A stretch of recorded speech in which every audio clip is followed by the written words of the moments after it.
आदरणीय साथियों प्रणाम। लोकसभा निर्वाचन 2024 के संदर्भ में इस मास्टर वीडियो में हम सभी महत्वपूर्ण प्रारूपों और दस्तावेजों के बारे में बात करेंगे। उनमें किस प्रकार से एंट्रियाँ की जाती है और कौन कौन सी सावधानियाँ रखना आवश्यक है।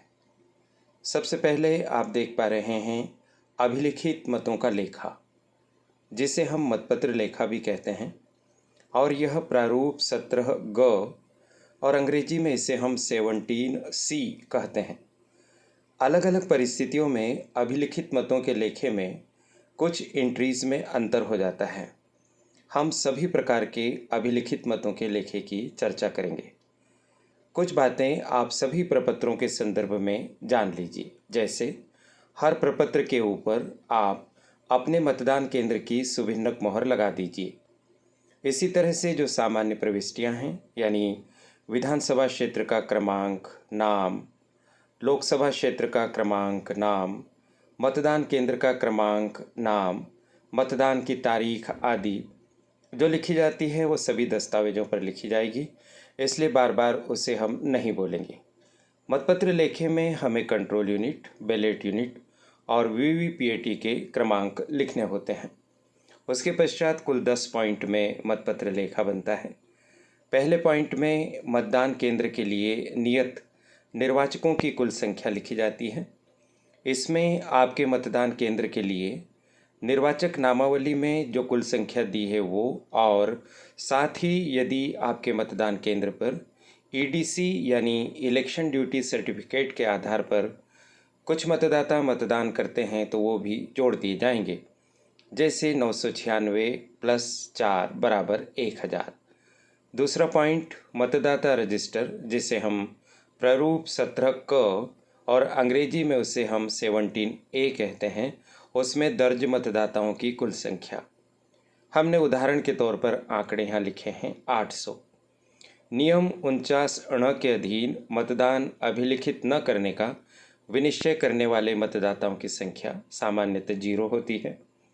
नियम 49 ड के अधीन मतदान करने के लिए अनुज्ञात न किए गए मतदाताओं की संख्या सामान्यतः 0 होती है।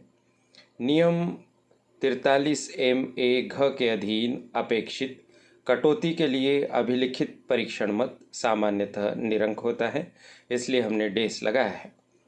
छठा पॉइंट, मतदान मशीन के अनुसार अभिलिखित मतों की कुल संख्या 800। साथियों ध्यान रखिए, पॉइंट क्रमांक 2 और पॉइंट क्रमांक 6 में संख्या सामान्यतः एक समान आती है। आपको यहाँ दिखाई दे रही है 800 800।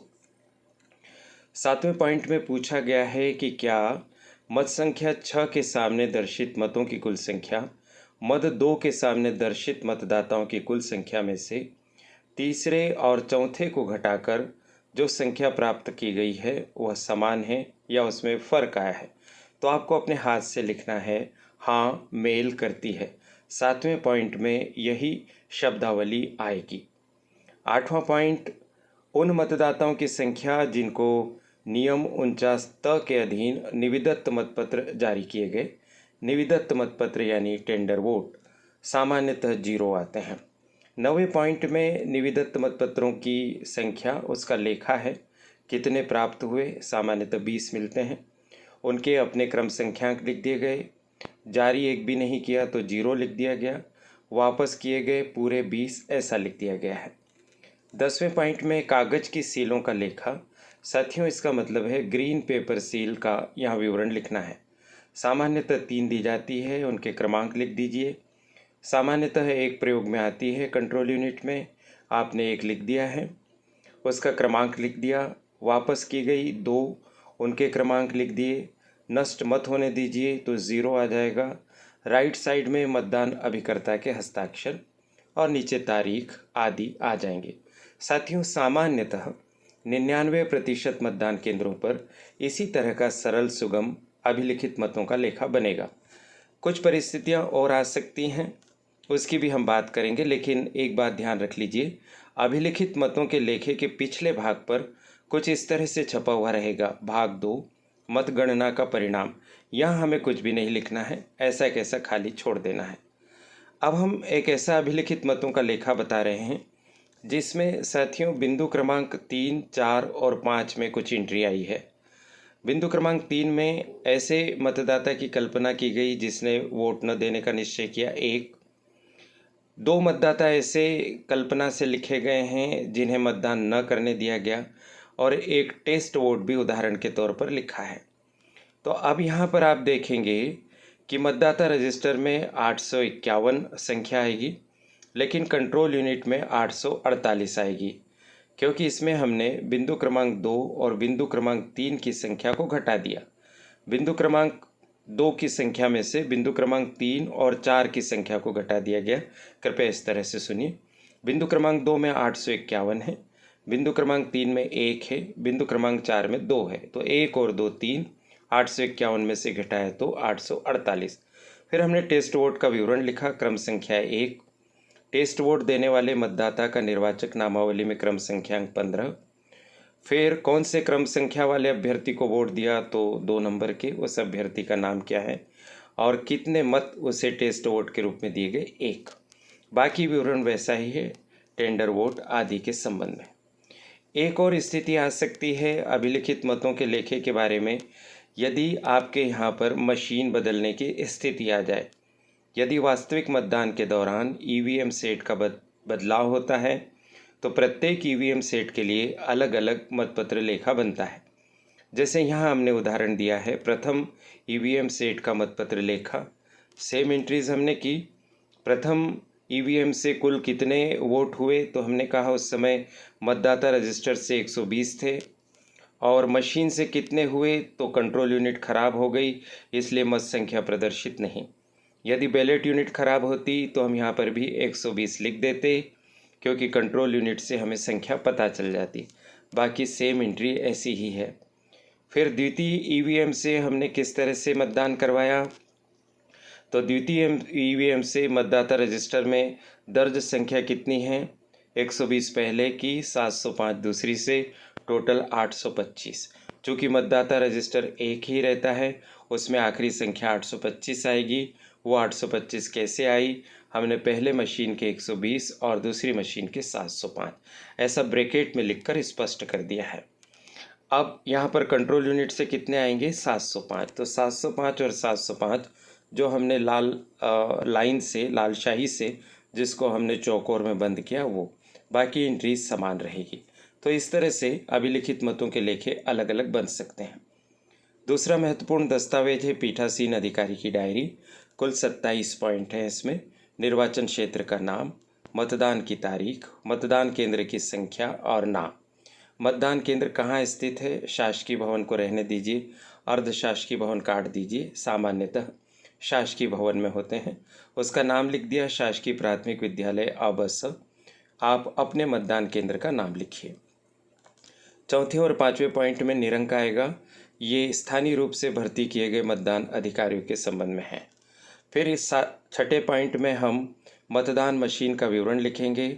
उपयोग में लाई गई कंट्रोल यूनिट की संख्या 1, कंट्रोल यूनिट का क्रम संख्यांक, मतदान यूनिट यानी बैलेट यूनिट की संख्या 1, बैलेट यूनिट का क्रम संख्यांक, उपयोग में लाई गई पेपर सीलों की संख्या 1, उपयोग में लाई गई पेपर सील की क्रम संख्या 101 उदाहरण के तौर पर, प्रदाय किए गए विशेष टैग की संख्या 3, आपको जितने मिले उतने लिख दीजिए, विशेष टैग का क्रम संख्यांक, उपयोग में लाए गए विशेष टैग की संख्या एक ही होती है साथियों। कंट्रोल यूनिट के क्लोज बटन के आसपास लगाए जाने वाले टैग को विशेष टैग या स्पेशल टैग कहते हैं। जिस टैग का प्रयोग किया उसका नंबर लिख दिया, जो वापस किए उनके नंबर लिख दिए। जिन मतदान केंद्रों में वीवीपीएटी का उपयोग हुआ उन पर लागू सिस्टम सभी मतदान केंद्रों पर लागू होगा। यहाँ लिखा है प्रिंटर, प्रिंटर मतलब वीवीपीएट एक प्रयोग में आया, उसका क्रमांक लिख दिया। ऐसे अभ्यर्थियों की संख्या जिन्होंने मतदान अभिकर्ता नियुक्त किए, जितने आपके मतदान केंद्र पर नियुक्त हो उनके लिख दीजिए। यहाँ उदाहरण के तौर पर 4 लिखा है। 3 अलग अलग स्थितियाँ दर्शाई है। प्रारंभ में कितने आए अभिकर्ता, विलंब से कितने आए और अंत तक कितने उपस्थित रहे। तो 4 हमने ऐसा माना है कि शुरू में ही आ गए, विलंब से कोई नहीं आया और आखिरी में 4 रहे। आपके मतदान केंद्र पर जैसी स्थिति हो वैसा आप लिखिए। 10वां पॉइंट बहुत सावधानी से भरिएगा, इसमें मतदाताओं का विवरण लिखना है। मतदान केंद्र पर नियत मतदाताओं की कुल संख्या, इसमें निर्वाचक नामावली के कुल मतदाता और ईडीसी से मतदान करने वाले मतदाताओं की संख्या जोड़ दीजिए, जैसे 1200-5 1205। निर्वाचक नामावली की चिन्हित प्रति के अनुसार मत देने के लिए अनुज्ञात किए गए निर्वाचकों की संख्या, यानी ये कितने वोटरों ने वोट डाला है, जिनका विवरण निर्वाचक नामावली में मतदान अधिकारी क्रमांक 1 ने तिर्यक रेखा, गोल घेरा, स्टार के चिन्ह आदि से बनाया 850, मतदाता रजिस्टर में 850, मतदान मशीन में यानी कंट्रोल यूनिट में 850। साथियों, सामान्यतः यह संख्या समान आती है, ध्यान रखिएगा। मतदाताओं की संख्या जिन्होंने मत न देने का विनिश्चय किया है, निरंक। फिर यहाँ मतदान अधिकारी क्रमांक 1 और मतदान अधिकारी क्रमांक 2 के हस्ताक्षर होते हैं। फिर 11वें पॉइंट में जो डेटा आएगा टोटल का, वो 10वें पॉइंट से मिलना चाहिए। पुरुष 450, महिला 400, थर्ड जेंडर 00, कुल 850। जैसे यहाँ कुल 850 थे, वैसे कुल 850 यहाँ गए। अभ्याक्षेपित मत, चैलेंज्ड वोट सामान्यतः निरंक आते हैं। उन व्यक्तियों की संख्या जिन्होंने ईडीसी से मत दिए हैं 5, आपके यहाँ जितने हो लिखिए। विदेशी निर्वाचक निरंक आता है सामान्यतः। उन निर्वाचकों की संख्या जिन्होंने साथियों की सहायता से मत दिया, उदाहरण के तौर पर 1 लिखा है, आपके यहाँ जितने हो उतना लिखिए। प्रॉक्सी द्वारा दिए गए मतदाताओं की संख्या निरंक।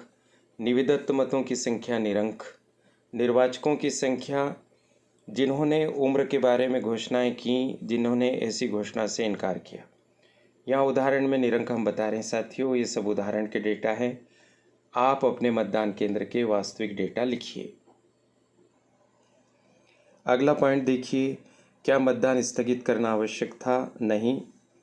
प्रत्येक 2 घंटे में डाले गए मतों की संख्या, जो भी वास्तविक स्थिति हो वो लिखिए, और अलग अलग 2 घंटे का विवरण लिखना है, 7 से 9, 9 से 11 ऐसा, और कुल संख्या लिखना है। स्त्री पुरुष अलग अलग नहीं बताना है, और न ही यहाँ पर प्रतिशत लिखने की आवश्यकता है। 19B में आपके मतदान केंद्र पर जो आगंतुक आते हैं उनका विवरण लिखा रहेगा। उस समय जब वो आए तो कितने वोट डले हैं, मतदाता रजिस्टर के अनुसार और कंट्रोल यूनिट के अनुसार वह यहाँ पर लिखा जाएगा। मतदान समाप्त होने पर यदि मतदाता पंक्तिबद्ध हैं उनकी संख्या हमने निरंक मानी है। अंतिम मतदाता जितनी बजे मतदान करेगा और मतदान समाप्ति का समय 6 बजे। निर्वाचकों के अपराध का विस्तृत विवरण, मामलों की संख्या निरंक, सभी में निरंक निरंक सामान्यतः यह आता है साथियों। 22 में सभी में नहीं नहीं आता है। 23 में भी नहीं सामान्यतः आता है, ऐसी कोई घटना होती नहीं है। 24 में नहीं, 25 में निरंक, 26 में निरंक, सामान्यतः ऐसा कुछ होता नहीं।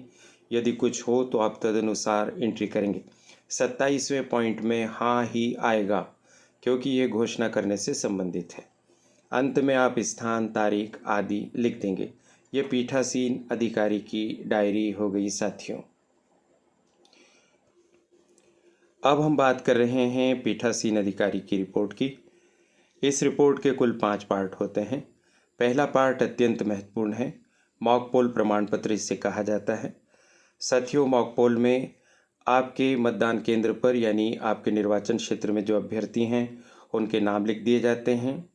मॉक पोल के दौरान कितने वोट दिए हैं, आपने जो हाथ से रिकॉर्ड बनाया उसके अनुसार, कंट्रोल यूनिट के अनुसार और वीवीपीएटी के अनुसार कितने दिए हैं, वो संख्या आगामी तीनों कॉलम में समान आनी चाहिए। और फिर अगले कॉलम में हाँ लिखा हुआ आना चाहिए, और आखिरी कॉलम में मतदान अभिकर्ताओं के हस्ताक्षर और उनकी पार्टी का नाम संक्षेप में आना चाहिए।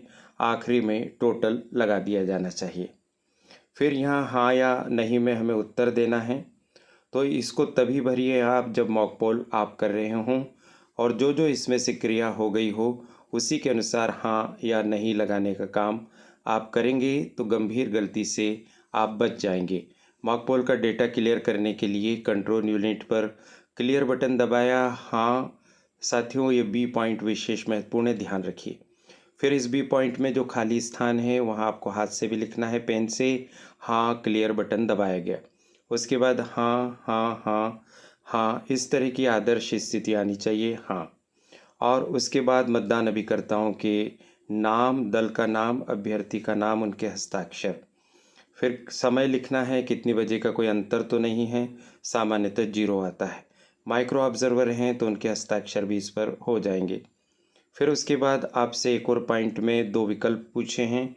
इसमें पहला ही विकल्प आना चाहिए कि कंट्रोल यूनिट पर कुल मत 0 प्रदर्शित किया गया है। ये साथियों ध्यान रखिएगा, इस तरह से ये भर जाएगी। मतदान अधिकारियों के यह नाम और उनके हस्ताक्षर हो जाएंगे। ये हो गया पार्ट 1। अब पार्ट 2 का संबंध उससे है जब आप अपने मतदान केंद्र पर कंट्रोल यूनिट की पावर पैक बदलते हैं। यदि पावर पैक बदलते हैं तो इस पार्ट को विस्तार से भरा जाता है, वरना आप ऊपर लिख दीजिए पावर पैक का प्रतिस्थापन हुआ और इस तरह से विस्तृत जानकारी लिखिए। सामान्य क्रमांक आदि, कंट्रोल यूनिट का क्रमांक आदि। कंट्रोल यूनिट के पावर पैक को बदलने का कारण हमेशा पावर कम हो जाना होता है। फिर मतदान अभिकर्ताओं के नाम, हस्ताक्षर आदि। और यदि पावर पैक नहीं बदला गया तो शुरू की 2-3 एंट्री करने के बाद, जैसा यहाँ लाल शाही से लिखा हुआ दिखाई दे रहा है, पावर पैक नहीं बदली गई, वह लिख दीजिए। 99% मतदान केंद्रों पर इसी तरह की स्थिति आएगी। आपको ऐसा ही पार्ट 2 भरना होगा, क्योंकि आपके कंट्रोल यूनिट की पावर पैक को बदलने की स्थिति नहीं आएगी। चूँकि पावर पैक बदला नहीं गया, एजेंट आदि की साइन की आवश्यकता नहीं। पार्ट 3 अनिवार्य रूप से भरना होगा। इसका संबंध क्लोज बटन दबाए जाने से है। जब आपके मतदान केंद्र पर मतदान का समय समाप्त हो जाए और अंतिम मतदाता ने मतदान कर दिया है, तब आपको क्लोज बटन दबाना होता है कंट्रोल यूनिट का। अत्यंत आवश्यक है साथियों, अगर क्लोज बटन नहीं दबाया तो मतगणना के दिन बहुत परेशानी होती है। आप क्लोज बटन दबाने के बाद मतदान अधिकारियों के हस्ताक्षर लेंगे, एजेंट्स के हस्ताक्षर लेंगे। पीठासीन अधिकारी की रिपोर्ट की पार्ट 4 और पार्ट 5 यानी पार्ट 4, पार्ट 5 सेक्टर ऑफिसर को आप सौंप देते हैं। सेक्टर ऑफिसर के माध्यम से जमा होती है। पार्ट 4 का संबंध मॉक पोल के दौरान यदि आप मशीन बदलते हैं तब का है। यदि मशीन बदली गई, प्रतिस्थापन मतलब मशीन बदलना, यदि मशीन बदली गई तो आप इस तरह का पूरा विवरण लिखने के बाद कंट्रोल यूनिट, बैलेट यूनिट और वीवीपीएटी के क्रमांक लिखेंगे और सेक्टर ऑफिसर के हस्ताक्षर होंगे। 3 यूनिट में से जो बदली गई उसे टिक लगाएंगे, उसका विवरण लिखेंगे, क्या एरर थी जिसके कारण बदला गया। फिर एजेंट्स के नाम, हस्ताक्षर आदि होंगे। और यदि नहीं बदला जाता है तो शुरू की सामान्य एंट्री कर दीजिए और लिख दीजिए प्रतिस्थापन नहीं किया गया और निरंक निरंक ऐसा लिखकर हस्ताक्षर कर दीजिए। पार्ट 5 का संबंध वास्तविक मतदान के दौरान मशीन बदलने का मामले से है। यदि बदली जाती है तो सेम इस तरह से एंट्री करेंगे हम, कितनी बजे बदला गया, कितने वोट हो गए थे, किसे बदला गया, उसका क्या कारण था आदि लिखेंगे। और चूंकि वास्तविक मतदान के दौरान जब कंट्रोल यूनिट या बैलेट यूनिट खराब होती है तो पूरा सेट बदला जाता है। मॉक पोल के दौरान जो खराब होती है उसी को बदलते हैं। तो यहाँ पर चूंकि ऐसा अपन ने माना है कि बैलेट यूनिट को बदला गया है, तो बैलेट यूनिट के साथ ही साथ पूरा सेट बदला जाएगा। तो कंट्रोल यूनिट, बैलेट यूनिट और वीवीपीएटी के नए नंबर आप यहाँ देख रहे हैं। मतदान पुनः प्रारंभ कब हुआ, तो आधा घंटा लग गया, ऐसा बताते हुए लिखा है। ऐसी स्थिति साथियों नहीं आएगी। पार्ट 4 और पार्ट 5 को सामान्यतः नहीं भरना होगा। आप इन्हें सेक्टर ऑफिसर के सुपुर्द कर देंगे और प्रतिस्थापन इसमें नहीं होगा, ऐसा आप मानकर अभी चलिए। पर किसी भी तरह की परिस्थिति का आप सामना कर सकें, इसलिए इन सब चीज़ों को जान लीजिए। यदि प्रतिस्थापन नहीं हुआ, प्रारंभिक सिंपल जानकारी दे दी, बाकी सारा हमने इसमें नहीं हुआ निरंक ऐसा लिख दिया है साथियों। अगला जो दस्तावेज है वो है पीठासीन अधिकारी द्वारा घोषणा। इसका भाग 1 देखिए। मतदान प्रारंभ होने के पूर्व आपको ये घोषणा करना है। मॉक पोल के बाद जब आपकी मशीनें सीलिंग वगैरह हो जाए, 7 बजने का समय होने वाला हो, उस समय हमें इस तरह की घोषणा करनी होती है और यह एंट्री इसमें करनी होती है। साथियों ध्यान रखिए, घोषणा करते समय मतदान अभिकर्ताओं के यहाँ पर हस्ताक्षर लेने का ये तरीका है। आपने लिखा है राजेश, विजय, नरेश, ये मतदान अभिकर्ताओं के नाम है। ABC ये कैंडिडेट्स के नाम है, अभ्यर्थियों के, और उनके साइन भी नाम के पास हो गए हैं। किसी अभिकर्ता ने हस्ताक्षर करने से इनकार किया है, ऐसा होता नहीं है, इसलिए हमने यहाँ निरंक लिखा है। पीठासीन अधिकारी द्वारा की जाने वाली घोषणा का अब भाग 2 देखिए। यदि मशीन बदली जाती है तब इस घोषणा की आवश्यकता होती है, और चूंकि सामान्यतः ऐसा अवसर नहीं आएगा, इसलिए हमने लिख दिया है पश्चातवर्ती मशीन का उपयोग नहीं किया गया। अगर किया जाता तो हम विवरण लिखकर साइन आदि कर देते और एजेंट्स की साइन भी हम यहाँ करवा लेते। मतदान के अंत में घोषणा भाग 3 ये अनिवार्य रूप से होगी। जब मतदान समाप्त हो जाएगा तो उस समय हम ये घोषणा करेंगे और एजेंट्स के हस्ताक्षर करवाएंगे पूर्व की तरह। अत्यंत ही सरल सारे प्रारूप होते हैं साथियों, किसी भी तरह की कठिनाई नहीं होती अगर एक बार हम समझ लें तो। पीठासीन अधिकारी की घोषणा का अब भाग 4 देखिए। मतदान मशीन को सील करने के बाद ये हमें घोषणा करना है कि हमने सील कर दिया है और कैरिंग बॉक्स वगैरह पर हमने मोहर लगा दी है और एजेंट्स को भी मोहर लगाने की अनुमति दे दी है। मतदान अभिकर्ताओं के हस्ताक्षर अनिवार्य रूप से आप करवा लीजिए साथियों, ताकि आपको किसी प्रकार की कठिनाई न हो। अगला दस्तावेज है हरी पत्र मुद्राओं का रिकॉर्ड रखने का। बहुत सरल है। निर्वाचन क्षेत्र आदि का नाम लिख दीजिए। इसमें कंट्रोल यूनिट का क्रमांक होता है और कौन से क्रम की हरी पत्र मुद्रा उपयोग में आई है वह होता है। विशेष विवरण में निरंक होता है। जितनी मिलती है उतना हम लिख देते हैं। यहाँ 3 मिली हुई मानकर 501 से 503, 3 मिली, 1 का उपयोग हुआ, 2 वापस कर दी, कटी फटी 1 भी नहीं है, साइन आदि हो गई है। अब आप देखिए मतदान केंद्र पर दिखावटी मतदान के लेखे का प्रारूप। साथियों ये महत्वपूर्ण प्रारूप है, आप इसका स्क्रीनशॉट ले लीजिए। इस तरह का प्रारूप आप तैयार करके अपने साथ लेकर जाइए। जब मॉकपोल होगा तो पीठासीन अधिकारी या वो अपने दल के जिस भी सदस्य को जिम्मेदारी सौंपे, वो मॉकपोल के दौरान प्रत्येक कैंडिडेट को दिए जाने वाले वोट के अनुसार उस कैंडिडेट के सामने लिखी हुई संख्या को काटते चले, ताकि आखिरी में ज्ञात हो सके कि किस कैंडिडेट को मॉकपोल में कितने वोट दे दिए गए हैं। हर कैंडिडेट को और नोटा को कम से कम 1 वोट मॉकपोल में देना ज़रूरी है और कम से कम कुल वोटों की संख्या मॉकपोल में 50 होना आवश्यक है।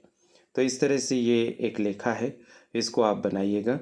इसमें एजेंट्स के हस्ताक्षर वगैरह का प्रावधान है और मतदान केंद्र की सील वगैरह लगा दीजिए।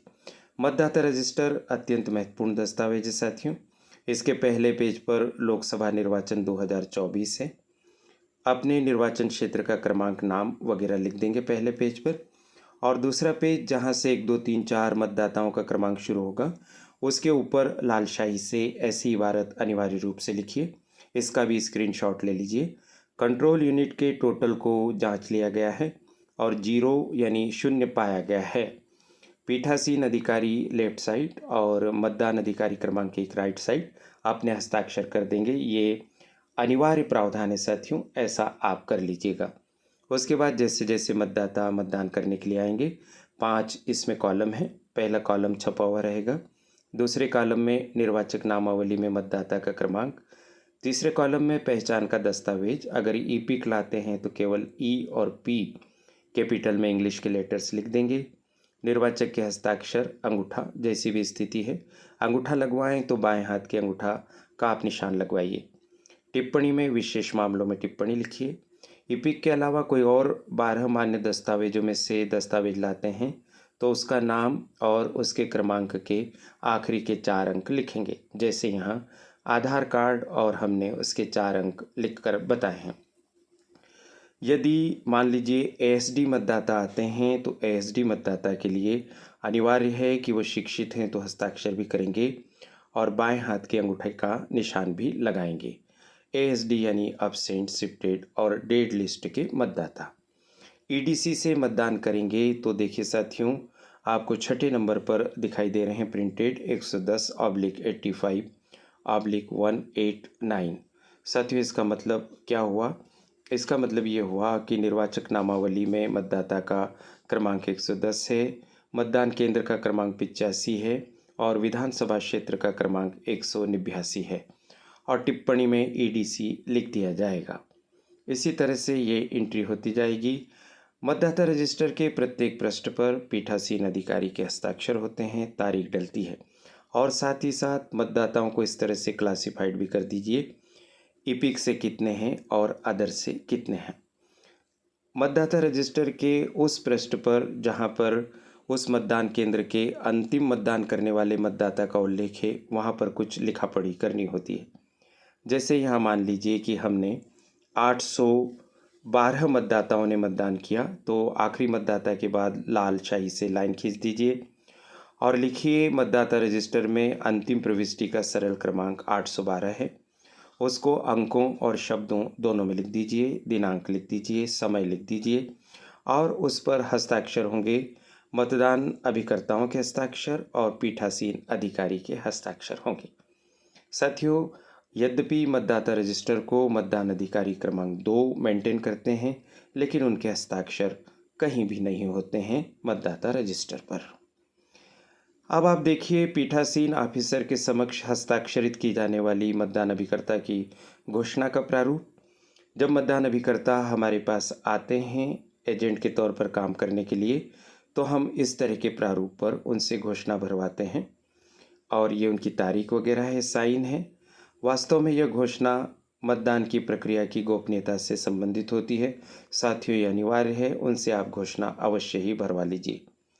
अगला प्रारूप देखिए, अंधे शिथिलांग मतदाता के साथी का घोषणा पत्र।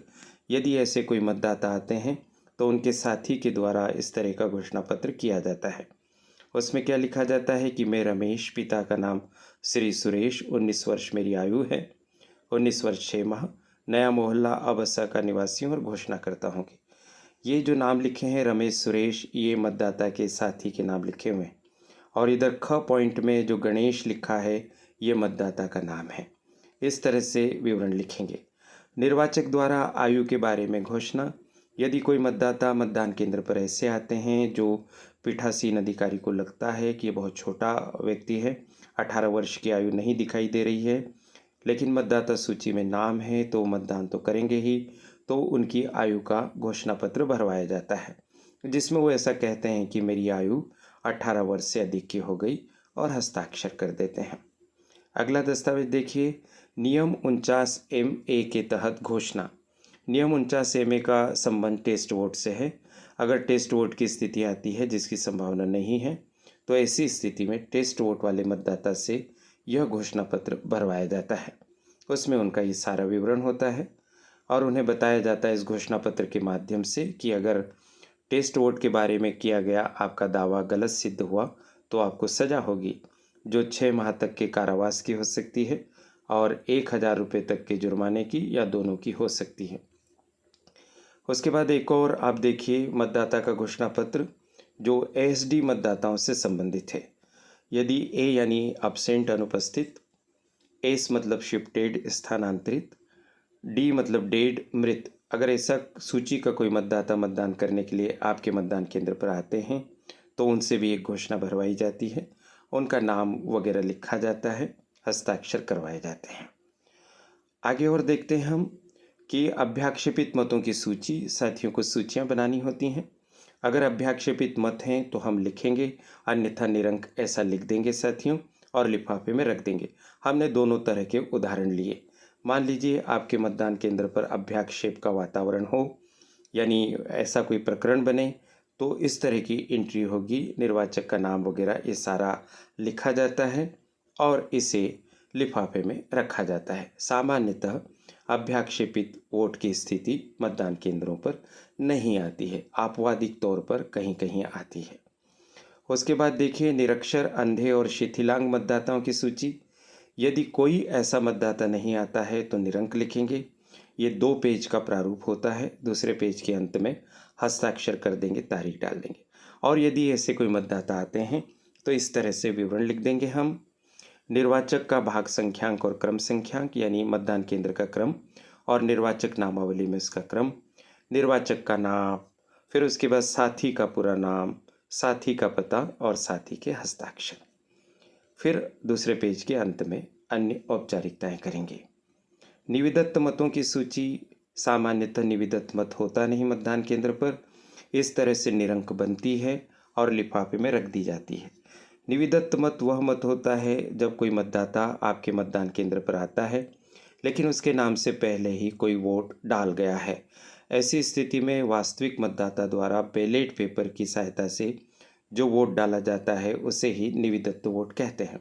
सामान्यतः ऐसा होता नहीं है, लेकिन मान लीजिए आपके यहाँ पर निविदत्त मत हुआ तो 17 ख या 17 बी इसको इंग्लिश में कहते हैं और इस तरह से विवरण लिख देते हैं।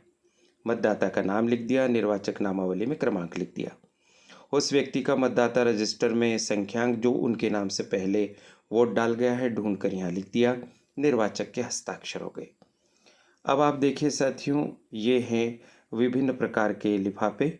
अभ्याक्षेपित मत अगर होते हैं तो अभ्याक्षेपित मतों की सूची इस लिफाफे में रख दी जाती है। ऐसे लिफाफे होते हैं। दृष्टिहीन शिथिलांग निर्वाचकों की सूची अगर कोई है तो सूची रखेंगे, अन्यथा निरंक लिखकर इसमें हम रख देंगे। निविदत्त मतपत्र अगर उपयोग में आए हैं तो वोट डालकर निविदत्त मतपत्र इसमें रखते हैं, और अगर नहीं आए हैं निविदत्त मतपत्र तो निरंक लिखकर सूची इस लिफाफे में हम रखते हैं साथियों। अब हम आगे और देखते हैं प्रारूप। अगला प्रारूप है हमारा 16 पॉइंट वाला हमारा समीक्षा प्रारूप है। इसमें साथियों देखिए क्या क्या लिखना होगा, क्या क्या पॉइंट होते हैं, अत्यंत महत्वपूर्ण है और इससे भरा जाता है। मतदान केंद्र का क्रमांक, क्या आपके मतदान केंद्र पर सीपीएफ की नियुक्ति हुई है, यदि हुई है तो हाँ लिखना है, सामान्यतः नहीं होती है तो नहीं लिखना है, कुछ ही मतदान केंद्रों पर होती है। माइक्रो ऑब्जर्वर की नियुक्ति हुई हो हाँ लिखिए, वीडियो कैमरा अगर लगा है तो हाँ लिखिए, कुल मतदाता निर्वाचक नामावली और साथ ही साथ में ईडीसी दोनों को जोड़कर हम यहाँ पर कुल मतदाता बताएंगे। कुल डाले गए वोट कंट्रोल यूनिट के अनुसार भी और मतदाता रजिस्टर के अनुसार भी जो कुल वोट होंगे वो हम लिखेंगे। मतों का प्रतिशत साथियों यहाँ पर निकालना है। याद रखिए कि मतों का प्रतिशत निकालते समय जो टोटल उपयोग में आया जाता है उसमें ईडीसी शामिल नहीं होता है। इस पर एक विस्तार से वीडियो बना हुआ है, आप चैनल पर देख सकते हैं। मतों का प्रतिशत निकाल दिया। कुल उम्मीदवारों की संख्या 5 बताई है, 4 धन 1 नोटा। कई बार कन्फ्यूजन होता है नोटा जोड़ें या न जोड़ें, आप तो लिख दीजिए 5 और ब्रैकेट में 4+1 नोटा कर दीजिए। मान लीजिए आपके यहाँ 7 कैंडिडेट है और 1 नोटा है, तो कुल उम्मीदवार की संख्या में 8 लिख के ब्रैकेट में 7 धन 1 नोटा ऐसा लिख दीजिए। अभिकर्ताओं द्वारा एजेंट कितने नियुक्त हुए हैं तो जितने हो उतनी संख्या लिखिए। ईपिक के अलावा अन्य दस्तावेजों से मतदान करने वाले मतदाता रजिस्टर में हमने लेखा रखा है उसके अनुसार संख्या लिखिए। नकली मतदान अभिकर्ताओं के सामने किया गया, सामान्यतः हाँ आता है। नकली मतदान क्लियर किया गया, हाँ ही आएगा 12वां पॉइंट। क्या मशीन को उपयुक्त प्रकार से बंद एवं मुहरबंद किया गया, बिल्कुल हाँ ही आएगा इसमें। क्या 17C मत अभिकर्ताओं को उनके दस्तखत लिखने के बाद दिया गया, हाँ ही आएगा। अगर आपके मतदान केंद्र पर एजेंट हैं तो 17C का मतलब होता है अभिलिखित मतों का लेखा या मतपत्र लेखा। ऐसे मतदाताओं की संख्या जिन्होंने 6 बजे के बाद टोकन प्राप्त करके मतदान किया, सामान्यतः निरंक आती है। यदि कोई ऐसी स्थिति है तो संख्या लिखिए। क्या मतदान के समय कोई महत्वपूर्ण घटना हुई है, सामान्यतः नहीं। 1 या 21 बिंदु का समीक्षा प्रपत्र होता है। अलग अलग निर्वाचन क्षेत्रों में कहीं 20, 21, 22 हो सकता है। अत्यंत महत्वपूर्ण है साथियों। लोकसभा क्षेत्र का क्रमांक नाम, मतदान केंद्र का क्रमांक नाम लिखा। फिर अब आप देखिए मतदान केंद्र में कुल मतदाताओं की संख्या, इसको पुरुष महिला और अन्य के हिसाब से बताया गया है। 400, 332 और अन्य 0 732। मतदान करने वाले कुल मतदाताओं की संख्या बताई गई। उसी अनुसार उपयोग में लाए गए निविदत मतपत्र 0, चैलेंज वोट 0, प्रॉक्सी 0, नेत्रहीन 0। फोटो पहचान पत्र यानी ईपिक के आधार पर मतदान करने वाले 560, अन्य 40। जो आपके मतदान केंद्र के आंकड़े होंगे वो लिखिए। 49O के अंतर्गत मतदान न करने वाले मतदाता 0। मॉकपोल के दौरान उपस्थित एजेंट 3 उदाहरण है ये। मतदान केंद्र पर मतदान प्रक्रिया के दौरान उपस्थित पोलिंग एजेंट 3। विदेशी मतदाता 0। मतदान केंद्र पर उपयोग में लाई गई ईवीएम वीवीपीएटी 1। क्या बदली गई? नहीं। यदि ऐसा हुआ तो परिवर्तन का समय बदली ही नहीं गई तो डैश लगा दिया। एएसडी के आधार पर मतदाता 10 यदि हुए हैं जितने तो उतने लिखिए। एएसडी मतदाताओं की सूची में से मताधिकार का उपयोग करने वाले मतदाताओं की संख्या 1, यानी 18वें पॉइंट में तो हमने टोटल संख्या बताई कि हमारे मतदान केंद्र पर एएसडी सूची है और उसमें 10 मतदाता हैं और उन 10 में से एक सज्जन आए और उन्होंने वोट डाला और हमने उसकी पूरी प्रक्रिया की होगी। किसी भी कारणवश दंगे आदि नहीं, मतदान केंद्र के संबंध में कोई शिकायत नहीं। उसके अलावा ये सामान्य एंट्रीज होती है, कितनी बजे जमा की गई, पीठासीन अधिकारी के हस्ताक्षर, जिन्हें जमा किया गया उससे। मतदान अभिकर्ता आपके मतदान केंद्र पर आएंगे और उनकी नियुक्ति का एक प्रारूप 10 होता है। इस तरह का प्रारूप वो आपके पास लेकर आएंगे। आप उनसे यह प्रारूप प्राप्त कर लीजिए। इस पे अभ्यर्थी या निर्वाचन अभिकर्ता के हस्ताक्षर होंगे। इस प्रारूप को प्राप्त करने के बाद आप उनसे ये घोषणा करवाइए। मतदान अभिकर्ता के तौर पर वो घोषणा करेंगे, साइन वगैरह कर देंगे। ये उसका प्रारूप है। 128 जो धारा है लोक प्रतिनिधित्व अधिनियम 1951 की, वो मतदान की गोपनीयता को बनाए रखने के संबंध में है। और साथियों, गोपनीयता भंग करना काफ़ी गंभीर अपराध है। आप देखिए, इस अपराध के लिए 3 माह तक की सज़ा हो सकती है और जुर्माना भी हो सकता है या दोनों से दंडित किया जा सकता है। फिर ऐसे मतदान अभिकर्ता को आपको एक प्रवेश पत्र देना होगा। अभिज्ञान पत्र इसमें कहा गया है। लोकसभा क्षेत्र का आप क्रमांक और नाम लिख देंगे, अभ्यर्थी का नाम और एजेंट का नाम भी आप लिख देंगे, मतदान अभिकर्ता के हस्ताक्षर भी कर देंगे। साथियों, ये जो डायरी आप देख रहे हैं वस्तुतः विजिट सीट है। प्रत्येक मतदान केंद्र पर मतदान के दिन जो भी प्राधिकारी आएंगे उनका इस तरह का उल्लेख यहाँ पर हो जाएगा। साथियों, ये विवरण यहाँ लिख देंगे और इस तरह से इसे हम भर देंगे। अभ्याक्षेप फीस की रसीद, यदि अभ्याक्षेप यानी चैलेंज होता है तो इस तरह की रसीद बनती है और 2 रुपया फीस ली जाती है। अगर ऐसा कोई मामला न हो तो इस तरह की रसीद बनाने की आवश्यकता नहीं पड़ेगी। साथियों, 2 स्थिति बन सकती है। अगर अभ्याक्षेप सही साबित हुआ तो 2 रुपये वापस कर दिए जाते हैं और अभ्याक्षेप गलत हुआ तो 2 रुपया शासन के पक्ष में जब्त कर लिए जाते हैं। दोनों तरह का बताया। मतदान केंद्र में सकुशल पहुंचने का एक प्रमाण पत्र होता है।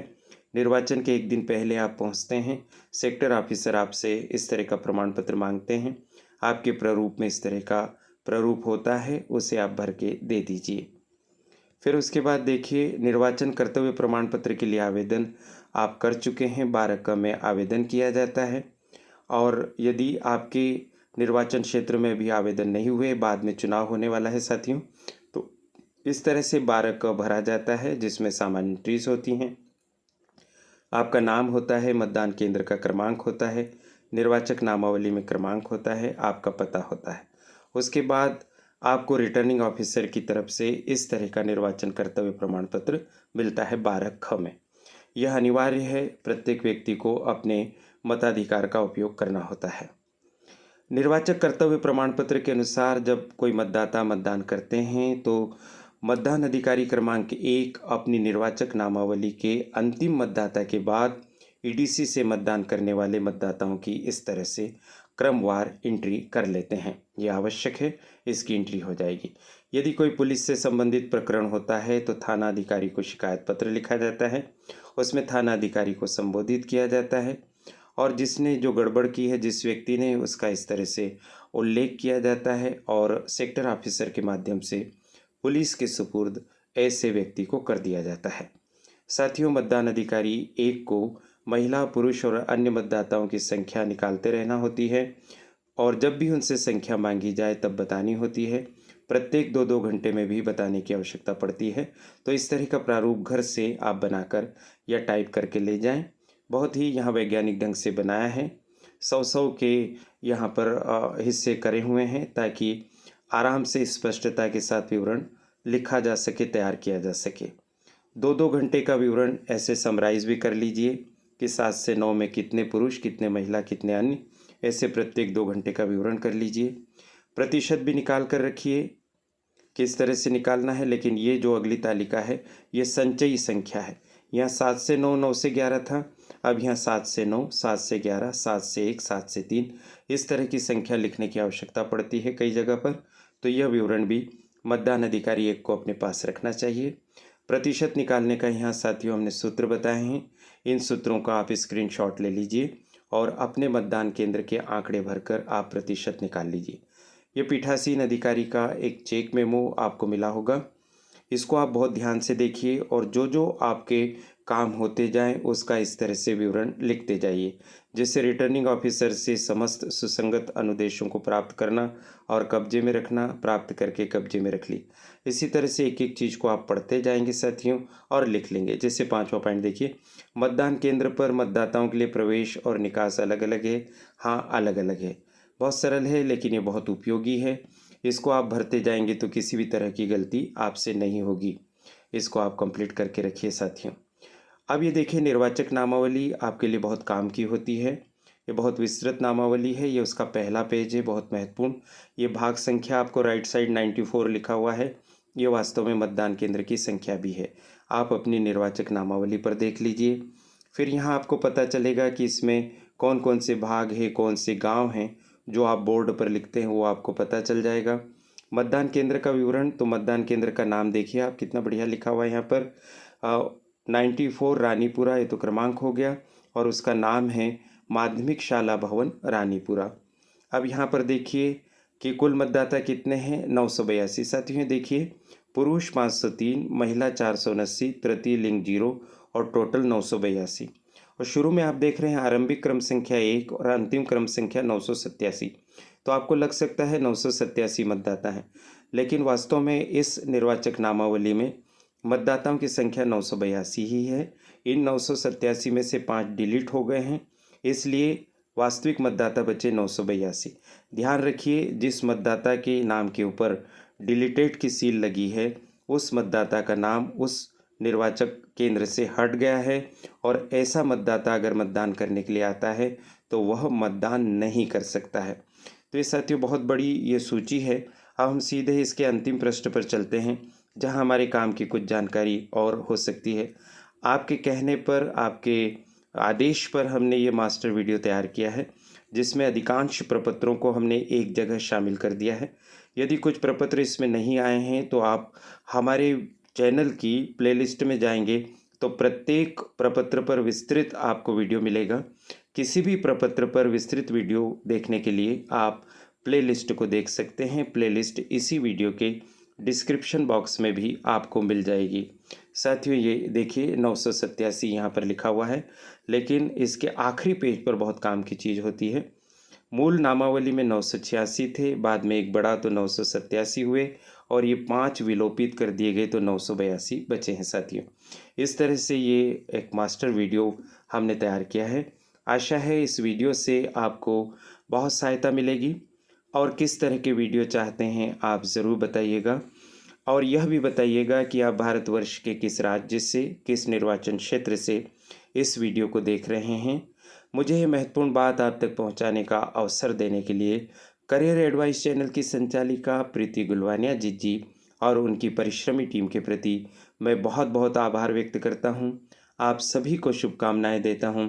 नमस्कार।